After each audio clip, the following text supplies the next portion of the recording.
নগর পুড়লে এড়ায় না দেবালয়। চারিদিকে যখন যুদ্ধের দামামা, তার আঁচ লেগেছে ভদ্রলোকের খেলা ক্রিকেটেও। ২২ গজে যেখানে আহ্বান ছিল মৈত্রীর, উল্টো সেখানেই কথার লড়াই। পেহেলগামে হামলার পর পাল্টাপাল্টি হুমকি, উত্তপ্ত পরিবেশ, যার দরুন শঙ্কার মুখে মহাদেশীয় টুর্নামেন্ট এশিয়া কাপ।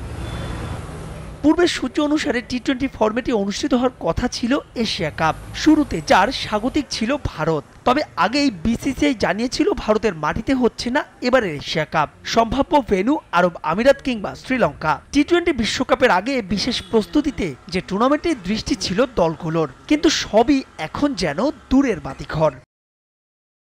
নাম প্রকাশে অনিচ্ছুক বিসিসিআইয়ের এক কর্মকর্তার বরাত দিয়ে ভারতের একাধিক গণমাধ্যমের দাবি, উদ্ভূত পরিস্থিতিতে স্থগিত হচ্ছে এশিয়া কাপ। তবে সে কর্মকর্তা এও জানান, এই ইস্যুতে চূড়ান্ত মন্তব্য করার সময় এখনো আসেনি। এই মুহূর্তে এশিয়া কাপ সম্পর্কে মন্তব্য করার মতন পরিস্থিতি হয়নি, তবে আমরা সমস্ত বিষয়ে বিবেচনা করে যথাযথ সিদ্ধান্তই নেব। আমরা বর্তমান পরিস্থিতি সম্পর্কে অবগত, সব পক্ষের সঙ্গে আলোচনা করে সিদ্ধান্ত নেওয়া হবে।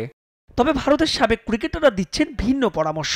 সুনীল গাভাস্কার এশিয়া কাপ বাতিলের বিপক্ষে। তিনি বলছেন, টুর্নামেন্ট সময় মতোই আয়োজন করা উচিত, তবে সেটা পাকিস্তানকে বাইরে রেখেই। কিন্তু বাস্তবতায় থোপে টিকবে না সেই মত। অবশ্য ওয়েট অ্যান্ড সি এই নীতিতেই আপাতত হারছে পিসিবি। এই ইস্যুতে কোনো মন্তব্যই করছে না তারা।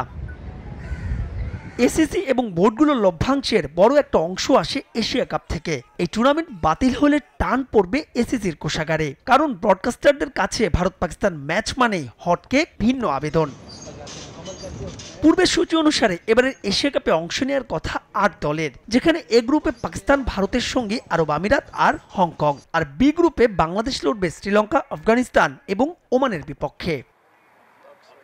মাহবুব রিমন, সময় সংবাদ।